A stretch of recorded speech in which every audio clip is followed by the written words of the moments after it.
안녕하세요. 저는 경기도 외곽 도시에서 카페를 운영하고 있는 아이들 엄마입니다. 처음에 막막하기만 했던 카페도 개업 3년 차 넘어가니 익숙해지고 인터넷으로도 판매를 시작하니 매출 이익이 크게 늘어 요즘은 한 달에 순수익 700만 원에서 800만 원 정도 번답니다. 알바생 1명 고용하고 저는 거의 평일에만 일하니 주말에 아이들과 함께할 시간도 있고 돈도 버니 참 행복합니다. 물론 이렇게 되기까지 친정에서 큰 도움을 주셨어요. 감사한 마음을 늘 지니며 살고 있습니다. 카페를 창업하면서 친정이랑은 더욱 돈독해졌는데 시댁이랑은 사이가 완전 소원해졌어요. 아니, 거의 연락을 안 하고 산다고 봐야죠. 지난 명절에도 안 갔으니까요. 이혼한다고 난리친 이후로는 제가 안 가도 시댁에서 딱히 터치 없으세요. 남편도 저에게 며느리돌이 바라지 않고 그냥 이대로만 평화 유지하길 바라는 모양이에요. 이렇게 될 수밖에 없었던 참 기막힌 일이 있었답니다. 남편은 여동생이 있는 장남입니다. 신우는 남편보다 2살 어리고 저랑 동갑이에요. 곧 죽어도 저에게 새언니라고 부르지 않더군요. 항상 옳게 하고 저를 불렀습니다. 제 나이가 지금 30대 후반인데 신우는 결혼하지 않았어요. 그리고 자리도 못 잡아 다니는 회사가 자주 바뀌는 편이었습니다. 지역 이동도 어찌나 자주 하는지 분명 몇 달 전까진 서울에 살고 있었는데 명절에 만나 이야기해보면 부산에 가 살고 있다고 하더라고요. 그리고 그 다음 명절에는 대구에 가 있기도 했고요. 그런 식으로 종잡을 수 없는 사람이었고 워낙 실증을 잘 느껴 그런지 남자도 오래 못 만나더라고요. 저 결혼할 때까지만 해도 신우도 만나던 남자와 결혼 준비를 하는 것 같았는데 파혼하고 한동안 남자 안 만나는 것 같더라고요. 그런 신우를 어머님은 늘 딱하게 여기고 눈물 지으셨습니다. 에휴, 불쌍한 우리 딸. 운 안 좋아서 대학 한번 미끄러지더니 인생이 안 풀리네. 그때는 지 좋다는 남자도 있었는데 그놈이나 잘 잡아서 결혼시킬 걸 그랬나 봐. 걔가 지금 세무사인지 뭔지 하고 있다던데 그런 놈한테 시집 갔으면 지금 고생 안 하고 떵떵거리며 잘 살 텐데. 어머님은 그렇게 신우의 지난 날을 회상하며 신우가 운이 안 좋아 일이 안 풀린다고 하셨습니다. 그런데 대학이 아깝게 미끄러진 것도 아니고 신우는 원래 공부 안 하던 날라리였고 전문대 넣으면 붙었을 텐데 마음에 드는 과가 없다고 해서 그냥 대학 진학 안 하고 바로 알바했다고 들었어요. 그마저도 서너 달 하다 관두길 거의 10년 했다고 했고요. 대학도 안 갔는데 이렇다 할 경력도 없으니 취직하기에 더 어려워지는 건 당연한데 어머님은 그걸 운이 없다고 표현하시더라고요. 게다가 자꾸 세무사 남자 이야기를 꺼내시는데 제가 그 얘기를 정확히 알아요. 신우를 좋아한 게 아니라 신우가 그 남자를 좋아했었어요. 그래서 고백을 했는데 까였고 신우가 오기가 생겨 딱 일주일만 사귀어보자고 했는데 그걸 그 남자가 응했나 봐요.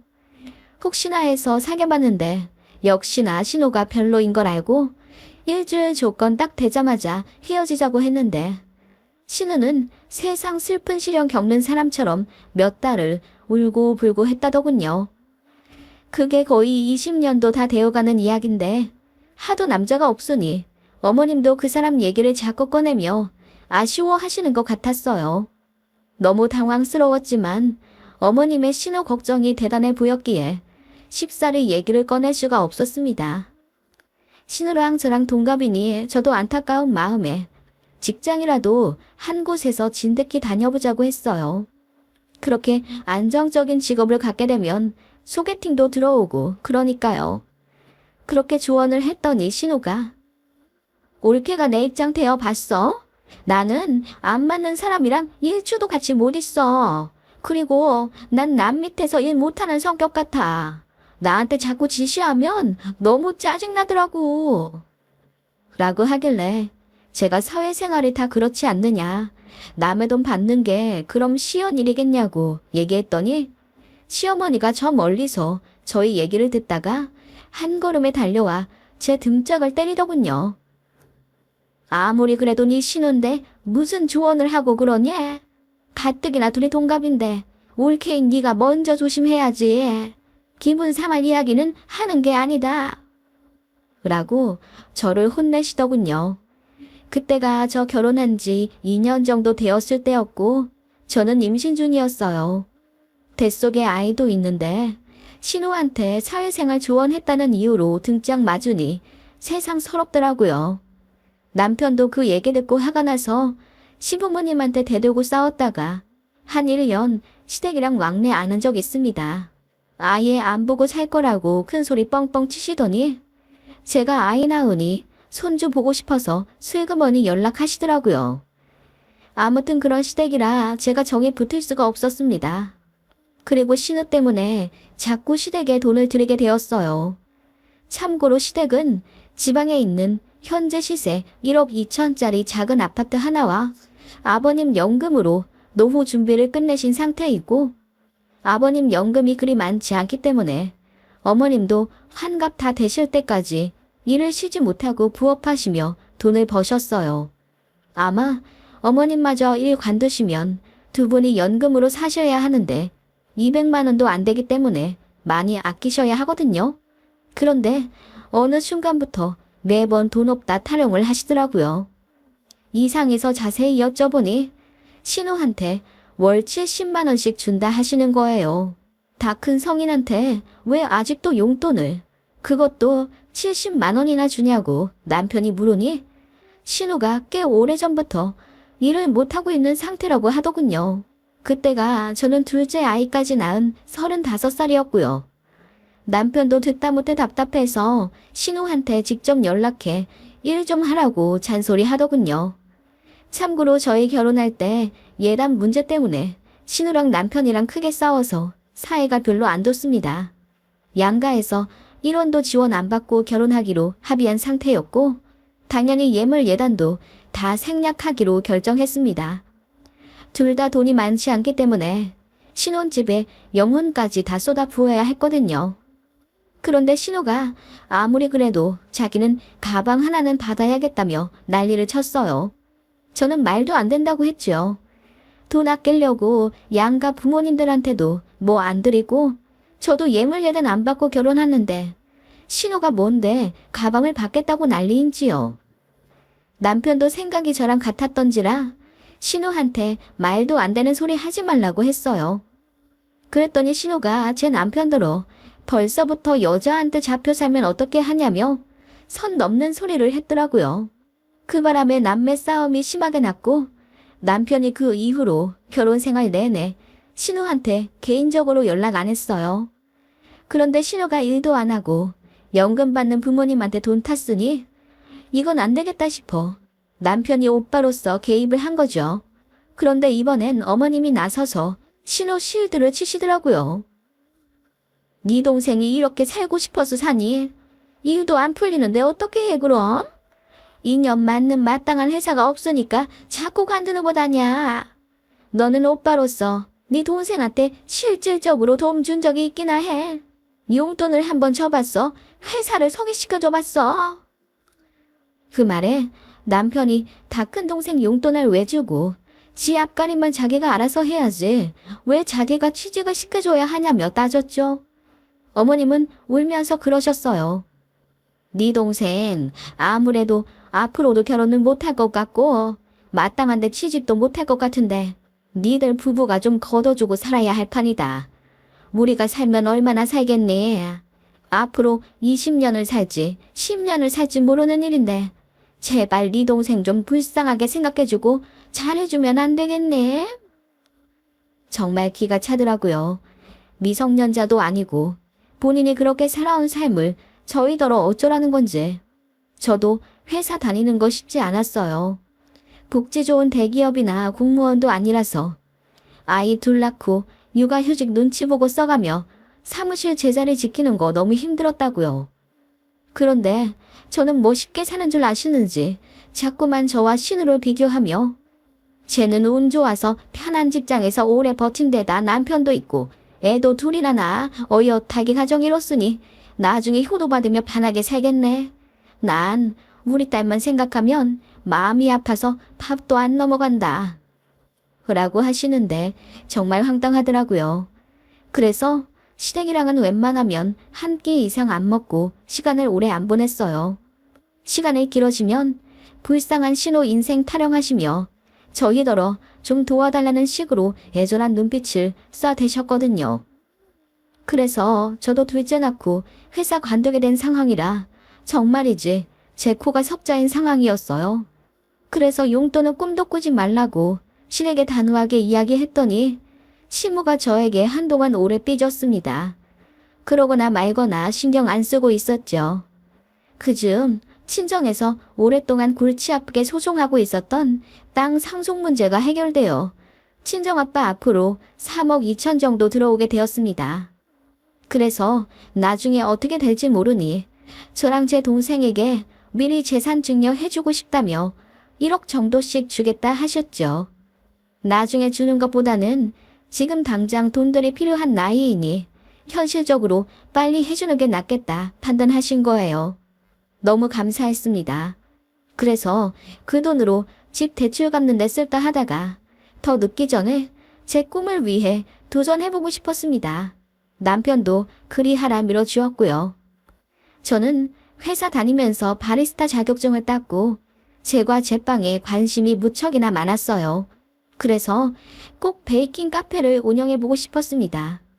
친정에 말씀드리니 카페 차리는데 도움을 주겠다 하시더라고요. 제가 사는 곳이 경기도이긴 하지만 서울 인접한 땅값 비싼 곳도 아니라 도전하는데 크게 무리가 없어 보였어요. 그래서 집 근처로 목 좋은 곳 잘 탐색해본 후 보증금 5천에 월세 50만 원짜리 1층 상가를 계약해 카페를 차렸답니다. 친정 부모님께서 가게 집기 구입하는데 도움을 주셨고 보증금도 빌려주셨어요. 그래서 도합 8천 후반 도와주셨네요. 너무 감사했어요. 그렇게 저는 카페 사장님이 되었네요. 커피 위주가 아닌 베이커리 맛집이 되고 싶었고 인터넷으로도 판매하려고 루트를 많이 고민했습니다. 첫 달은 당연히 적자였죠. 그래도 그 다음 달부터는 조금씩 입소문이 나서 그런지 50만 원, 130만 원 이런 식으로 차츰차츰 수익이 나기 시작했어요. 돈도 돈이지만 점점 자리 잡아가는 제 가게의 모습에 뿌듯하더라고요. 인터넷 주문도 많이 들어와서 처리하느라 많이 바빴지만 행복했습니다. 그런 제 모습에 친정 부모님께서는 저 대학 합격했을 때보다 더 기뻐하셨어요. 제가 좋아하는 일을 찾아 꿈을 실현하고 있으니 누구보다 응원 많이 해주셨고요. 남편도 집안일 열심히 하고 애들 잘 보는 걸로 저를 격려해 주었네요. 시댁에서도 관심을 많이 가져주시더라고요. 특히 시어머니가 저 창업 초창기부터 하나부터 열까지 꼬치꼬치 다 캐물어 보시더군요. 보증금부터 월 관리비, 사업자 등록, 재료 사입 같은 것까지 아주 세세하게요. 신우도 카페 차리는 것에 관심이 있어서 저 하는 것 보고 괜찮으면 하나 차려주고 싶다 하시더라고요. 그래서 도움 되시라고 자세히 알려드렸습니다. 그랬더니 돈이 이렇게나 많이 들어가는 줄 몰랐다며 난감해 하시더라고요. 그래서 보증금 제외하면 그렇게 많이 들어가는 것도 아니고 만약 망하게 되면 중고로 팔 수 있으니 나쁘지 않다고 설명도 해드렸죠. 그렇게 제가 한 1년 정도 운영하는 동안 어머님이랑 신우가 제 가게에 서너 번 찾아왔네요. 신우는 처음엔 제 가게 들어오면서 입을 대빨 내밀고는 어머, 올케가 이런 재주가 있는 줄은 몰랐네. 돈을 벌긴 벌어. 괜히 일 벌렸다가 망하면 우리 오빠만 고생인 거지. 올케가 좀 잘해야겠어. 라며 시큰둥한 반응을 보이더니 제가 한 달에 300에서 400만 원씩 벌기 시작하면서 눈빛이 달라졌습니다. 제가 돈을 잘 버는 것 같아 보이니 제 가게에서 하루만 알바하게 해달라고 조른다거나 제 매출 기록표를 보여달라고 떼쓰곤 했습니다. 그래서 딱 잘라 싫다고 했더니 기분 나쁜지 그 이후로는 저한테 연락 안 했지만 시어머니 통해서 이런 부탁을 하더군요. 애미야, 가게 출근은 잘했냐? 다름이 아니라 네 신호 부탁이 있어서 전화를 좀 했다. 들어주면 좋겠구나. 네? 네, 어머님, 무슨 일이신데요? 들어줄 수 있지? 어머님, 들어봐야 알죠. 얘기 먼저 해주세요. 그러자 어머님은 잠시 뜸을 들이더니 입을 여시더군요. 네 신우를 알바로 고용해줄 순 없겠니? 평일에 말이다. 너도 점점 바빠지는데 일손 부족하지? 이럴 때 가족끼리 서로 도우면 좋지. 우리 딸도 돈 좀 벌어야 하는데 곧 죽어도 회사는 나가기 싫다 하는데 네 가게에서 알바하면서 카페 일 좀 배워보는 게 좋을 것 같아서. 어머님, 저는 가족끼리 같이 일하고 싶지 않아요.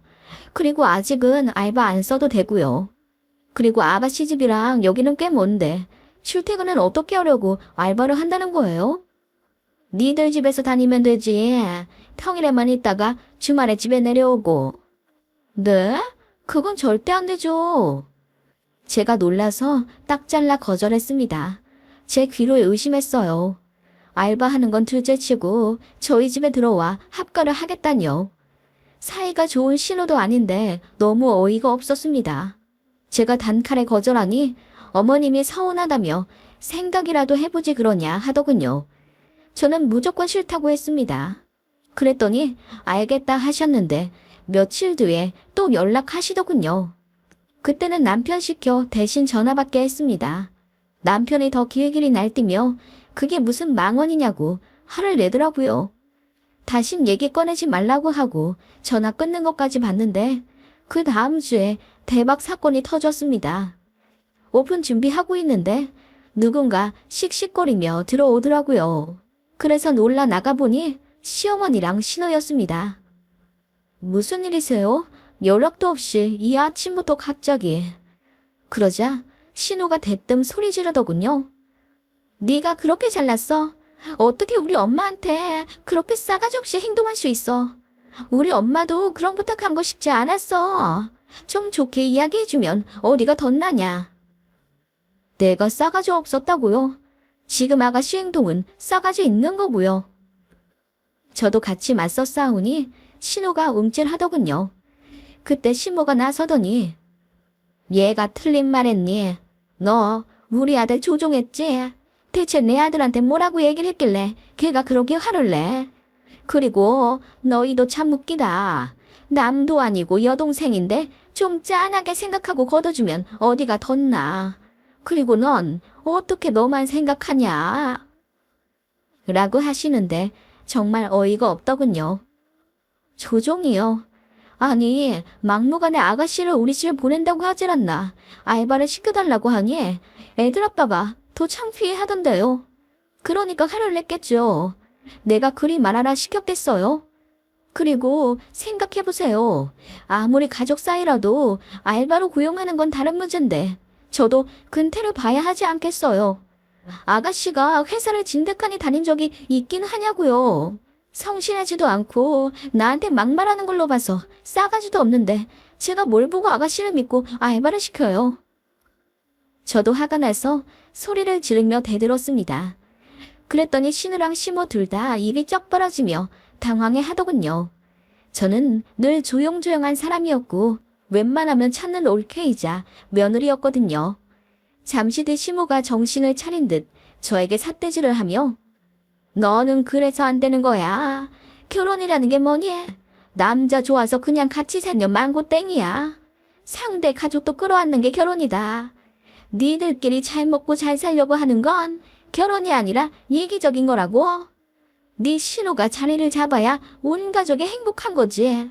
딱한 네 신우는 생각도 안 하니. 나 같으면 알바가 뭐야. 어느 정도 자리 잡았으면 네 신우한테 카페를 넘겨주겠다. 너는 얼마든지 회사 다시 취직할 수 있지 않니? 누가 봐도 네 신우 사정이 더 급한데 어쩜 너만 생각하니? 그 말에 저는 어안이 벙벙해 머리가 띵하더라고요. 신호에게 제가 왜 카페를 넘기죠? 어이가 없어서 웃음이 나오더라고요. 제 친정에서 이 카페 차리는데 도움 준 거 아시고도 그런 말씀이 나오세요, 어머님? 그러자 어머님이 잠시 잊었다는 듯 당황해 하시더군요. 아니, 그래 뭐 사돈 댁에서 도와주신 건 감사하지만은 나도 내 딸 걱정이 되니까. 그러자 신호가 지고 싶지 않은 듯 아니, 그래서 뭐 우리가 이 가게를 달라고 했어. 그냥 우리 엄마가 너라면 그렇게 하겠다는 거잖아. 라고 하길래 저도 소리를 빽 질러버렸습니다. 야, 너 자꾸 나한테 너거릴래. 이게 어디다 대고 자꾸 근본 없이 너거리고 있어. 그러자 신우랑 시무가 일동 얼음이 되어 아무 말 못하더군요. 네가 자리 못 잡은 게 내 탓이야? 네가 의지가 없는 걸 나더러 뭐 어떡하려고. 그리고 그렇게 키운 어머님 잘못도 커요. 난 이 집에 시집 온 지밖에 없어요. 어머님 말씀대로 남편 가족까지 끌어안는 게 결혼이라 생각해서 개념 없는 신우한테도 꼬박꼬박 아가씨 불러가며 잘해줬고요. 제가 시댁에 못한 게 뭐가 있어요? 네, 있으면 당장 말하세요. 이혼해 드릴 테니까. 그 말에 시모가 안색이 파리해지며 이런 일로 무슨 이혼까지 하냐며 저를 말리더군요. 저는 다 필요 없으니 애들만 데리고 살면 된다고 으름장을 놓았습니다. 신우도 제가 이혼 얘기까지 할 줄은 몰랐는지 당황해서 한 걸음 뒤로 물러나더군요. 저는 그런 신우 얼굴에 삿대질을 하며 계속 얘기했죠. 야, 그럼 우리 엄마 아빠가 나 잘 먹고 잘 살라고 카페 차려줬지. 싸가지 없는 신우 거두라고 도와주셨겠냐? 생각을 해봐. 너라면 너 같은 알바 고용하겠냐고. 얼마나 힘들게 자리 잡은 카페인데 내가 미쳤어. 여기저기 그만 빌붙고 살아. 한심한 인간아. 저는 참았던 말을 모두 쏟아냈습니다. 그리고 어머님한테도 소리쳤죠. 카페에 대해 물어보셨던 이유가 그거였어요. 저더러 카페 신우한테 넘기라고요. 무서워서 이 집안 며느리로 더 못 있겠네요. 어머님이야말로 이기적인 거죠. 어머님 자식만 자식이에요. 네. 아니, 나는 너도 가족이라고 생각하고 그런 거지. 가족끼리는 원래 콩 한 쪽도 나눠 먹는 거니까. 어머님 그 말에 너무 어이가 없어서 제가 푸하하 웃어버렸습니다. 어머님, 저는 시댁에서 콩 한쪽 나눠준 걸 본 적이 없는데 뭘 저한테만 나눠달라는 거예요? 이게 어머님이 말씀하시는 가족이에요. 갑질 아니고요. 저는 목에 핏대를 세우며 시모에게 퍼부어 버리고는 바로 빗자루를 휘둘러 시모와 신우를 내쫓았습니다. 경찰 부르기 전에 빨리 나가라고요. 그랬더니 신우는 금방이라도 울음이 터질 것 같은 벌개진 눈으로 시모를 잡고 나가더군요. 상처를 받든 말든 내가 알 바 아니었습니다. 저는 바로 남편한테 전화해 자초지종 다 이야기했고 이제 시댁 더는 못 갈 것 같으니 남편더러 정하라고 했어요. 이혼할 건지 말 건지요. 그랬더니 남편이 바로 사과하대요. 저는 남편이 혹시라도 왜 자기 엄마랑 동생한테 그런 식으로 이야기했냐며 타박하면 바로 이혼 감행할 작정이었거든요. 남편은 저에게 정말 미안해했고 또 창피해했습니다. 쥐구멍이 있다면 들어가고 싶은 심정이라고 했고요. 저는 다신 시댁 안 간다고 했어요. 전화도 안 할 테니 자식 노릇은 혼자 하라고 했죠. 남편도 알겠다고 했습니다. 그 이후로 시댁이랑 완전 연 끊었네요. 지금 2년째인데 너무 행복합니다. 어머님이랑 신우 망원 들을 필요가 없어서 귀가 상쾌하고 명절이나 어버이날 전에 시댁 갈 생각에 항상 심란했는데 이제 그럴 필요 없어서 좋네요. 제 가게 정신없이 운영하니 시댁 생각에 우울해할 시간도 없고요. 시모에게는 몇 번 연락이 왔었어요. 처음에는 저더러 너무하다고 당장 사과하러 오라고 장문의 카톡을 보내셨더라고요. 남편한테 바로 보여줬죠. 어머님이 사과하러 오셔도 모자랄 판에 내가 가야겠냐고 하니 남편이 아무 말 못하더군요. 그 이후로도 몇 번 전화가 왔지만 제가 다 쌩깠습니다. 그랬더니 몇 달 전에 미안하다고 문자 오더군요. 답장은 안 했고요. 그냥 이대로 살고 싶습니다. 저희 시어머니랑 신우 같은 경우 보셨나요? 저는 창피해서 어디다 말하지도 못하겠네요. 그래도 마지막에 신우한테 다 퍼붓고 끝나서 얼마나 속 시원한지 몰라요.